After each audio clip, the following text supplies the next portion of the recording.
Audio Jungle.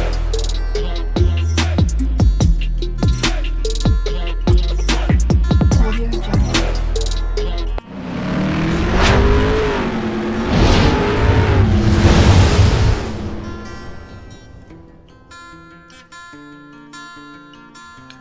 Hello everyone, welcome to my channel Mon and Moon's Diary. আশা করছি তোমরা সবাই খুব ভালো আছো। আজ আমি বানাতে চলেছি কাঁচা কলা আলু দিয়ে পার্শে মাছের রেসিপি। দুর্দান্ত লাগে কাঁচা কলা আলু দিয়ে পার্শে মাছ। তো চলো কিভাবে বানাচ্ছি পুরোটাই শেয়ার করব। ভীষণ ভালো লাগে হালকা পাতলা ঝোল। তো চলো শুরু করে দিই। এখানে আমি মাছগুলো নিয়েছি, হলুদ নুন মাখিয়ে নিয়েছি, আর নিয়েছি কাঁচা কলা 4খানা নিয়েছি, আর সাথে নিয়েছি আলু। তো এগুলো আমি ভালো করে ধুয়ে কেটে নেব, আর মাছগুলোকেও ভেজে নিচ্ছি। তো এখানে মাছগুলো ভাজা হয়ে গেছে, মাছগুলো ভেজে নিয়েছি। আর তার সাথে নিয়েছি, এখানে আছে হলুদ, নুন, জিরে পাউডার, কাশ্মীরি মির্চ পাউডার, আমি জল দিয়ে গুলে রেখেছি।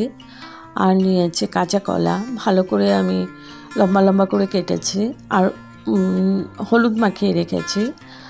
আলু নিয়েছি, টমেটো, কাঁচা লঙ্কা, আর নিয়েছি ধনে পাতা। আর পুরো রান্নাটা করব সরষের তেল দিয়ে।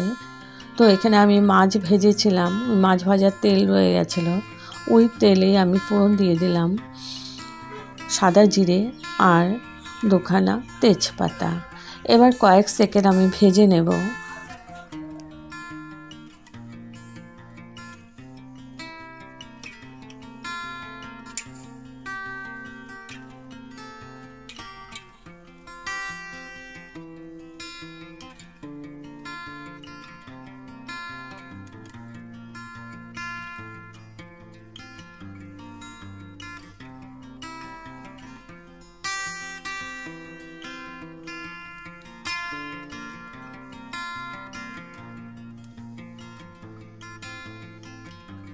তো কয়েক সেকেন্ড ভেজে আমি দিয়ে দিলাম আলুগুলো ভেজে নেব, কারণ আলুগুলো সেদ্ধ হতে একটু সময় নেই। আর কাঁচা কলা তো একদম একটু ভাজলেই সেদ্ধ হয়ে যায়, ওর জন্য আমি আলুগুলো প্রথমে দিয়ে দিলাম। আলুগুলো দিয়ে আমি ভালো করে ভেজে নেব, একটু সময় নিয়ে ভাজতে হবে, আর হাই ফ্লেমেই আমি ভেজে নিচ্ছি।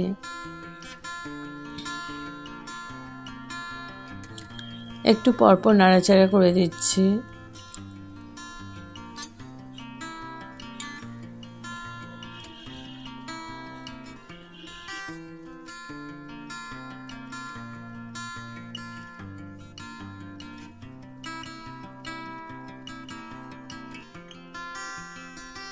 তো আলুগুলো আমি প্রায় 6-7 মিনিট ভেজে নিয়েছি।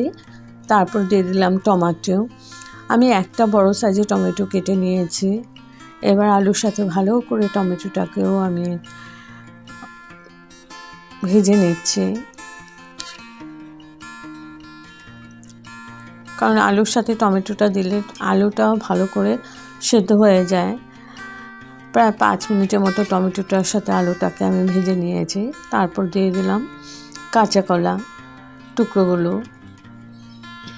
কাঁচা কলাটা আমি একটু লম্বা করেই কেটেছি, আর কেটে আমি একটু হলুদ মাখিয়ে রেখেছিলাম, কারণ হলুদ মাখালে কাঁচা কলার যে কেটে রাখলে কালো হয়ে যায়, কিন্তু হলুদ মাখালে কালো হয় না। প্রায় 10 মিনিটের মতো আমি এগুলো একদম ভালো করে ভেজে নিয়েছি, কাঁচা কলা, আলু আর টমেটো। এইবার দিয়ে দিচ্ছি ওই মিশ্রণটা, যেটা আমি হলুদ, কাশ্মীরি মির্চ পাউডার আর জিরে পাউডার দিয়ে গুলিয়ে রেখেছিলাম, ওইটা দিয়ে দিলাম। এখানে আর কোনো মশলাই পড়বে না, আর সাথে নুনও আছে, আমি নুন একবারে দিয়ে মিক্স করে রেখেছিলাম। তো এবার ভালো করে আমি কষিয়ে নেব।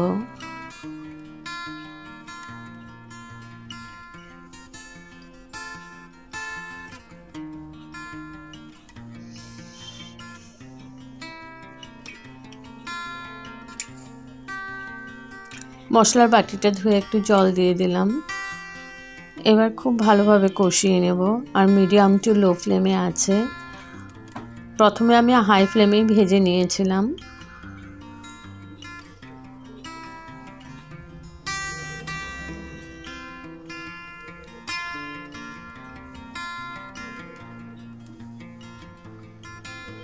তো খুব সুন্দরভাবে কষিয়ে নিয়েছি। এখন আমি দিয়ে দিচ্ছি উষ্ণ গরম জল ঝোলের জন্য। ঝোল তোমাদের যেরকম প্রয়োজন ওরকমই দেবে।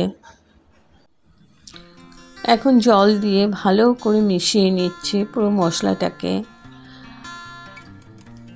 গ্রেভিটা তোমাদের যেরকম প্রয়োজন ওরকমই দেবে, তবে আলু আর কাঁচা কলা মাছের সাথে হলে একটু পাতলা ঝোলে ভালো লাগে।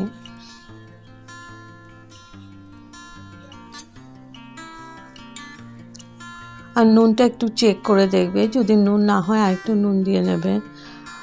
তো আমি ঢেকে রাখলাম আবার 10 মিনিটের জন্য, যত সব কিছু ভালোভাবে সেদ্ধ হয়ে যায়।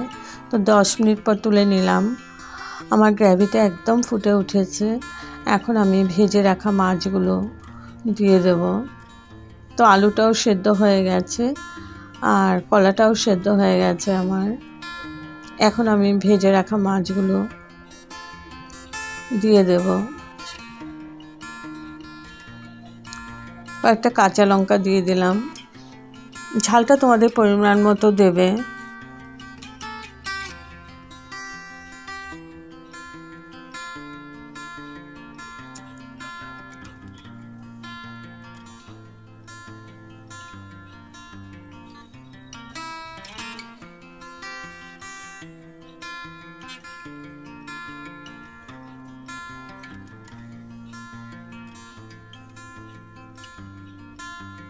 তো মাছগুলো দিয়ে দিয়েছি। এখন আবার ঢেকে রাখলাম মাছগুলো সেদ্ধ হওয়ার জন্য। 5 মিনিট ঢেকে রাখলাম আর একদম হাই ফ্লেমে।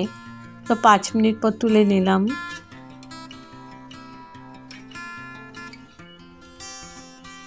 এখন আমি ধনেপাতা দিয়ে দিচ্ছি, কুচিয়ে রাখা ধনেপাতা।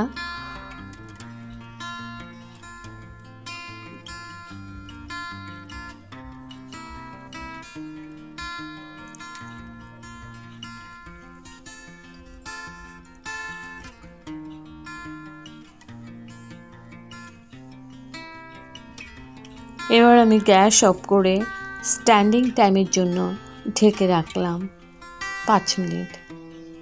তো আমার রেডি টু সার্ভ কাঁচা কলা আলু দিয়ে পার্শে মাছের ঝোল।